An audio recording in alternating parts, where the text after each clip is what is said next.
Welcome. Today, we're diving into a really fascinating and honestly pretty controversial claim from our source material. It's this idea that a core belief, reincarnation, was once a part of early Christianity and then was systematically cut out of its history. So let's get into it and see what the story is. When you hear the word reincarnation, your mind probably jumps straight to Eastern religions, right? But what if I told you that, according to our source, this belief might have had deep, deep roots in the early Christian world? It's a claim that really challenges how we think about the history of the faith. Now, to even start to wrap our heads around this, we have to go back in time.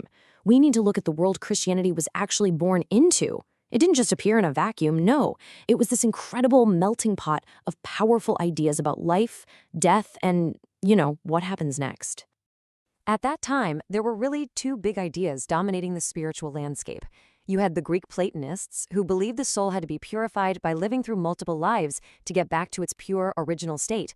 But then you had the Egyptians, who were focused on a single journey to the afterlife and the resurrection of the physical body. So the main takeaway here is that the idea of reincarnation wasn't some fringe concept. It was very much in the air people were breathing.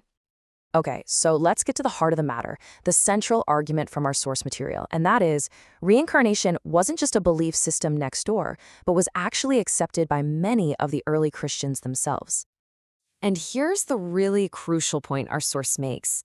It alleges that for a lot of influential figures in the early church, there just wasn't a conflict. They believed that the teachings of Jesus were perfectly compatible with the idea of the soul coming back to earth in a new body. And check this out. This is a pretty stunning piece of evidence that the source cites. It's a direct quote from St. Augustine, one of the most important thinkers in the history of the Western Church, and he's openly wondering about his own existence before he was born. Pretty wild. This next one comes from the Pistis Sophia. It's an apocryphal text, meaning not in the official Bible, but some believe it contains Jesus' more esoteric teachings.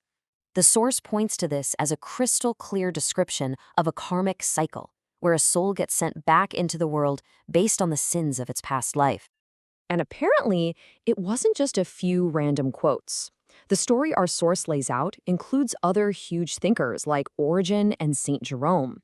It also points to whole movements like the Gnostics, who were all about secret spiritual knowledge, and even the Cathars, way later on, who were eventually condemned as heretics. This suggests the idea wasn't just there, it was widespread, and it stuck around for a long time. So, of course, this leads to a massive question. If this belief was so common in the early church, where did it go? Well, the source proposes a theory, a deliberate, systematic removal, a great erasing. Our source material points to two huge moments. First, in 325 AD, the Roman Emperor Constantine allegedly ordered references to reincarnation to be literally scrubbed from the scriptures. Just gone.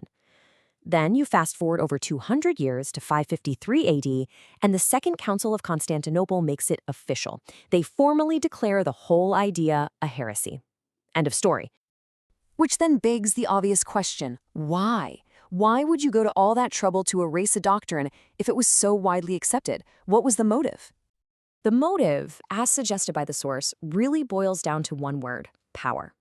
Think about it. If people believe they have countless lifetimes to figure things out and achieve salvation, the urgency of the church's message, well, it gets a little weaker, doesn't it? That whole power that comes with the threat of a single final judgment day, it's just not as potent.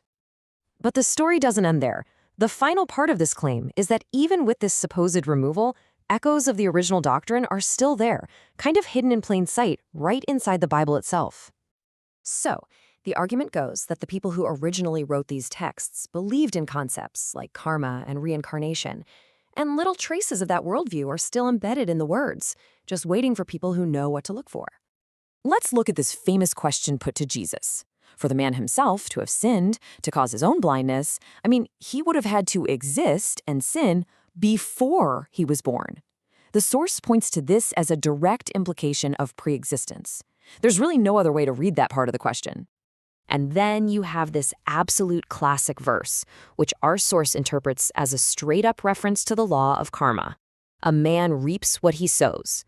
It's such a simple, powerful statement of cause and effect, and it perfectly mirrors that core principle of karmic justice, where your actions in one life could set the stage for the next. You see that same principle pop up again right here. It's another direct, powerful statement suggesting that a specific action will lead to a mirrored consequence.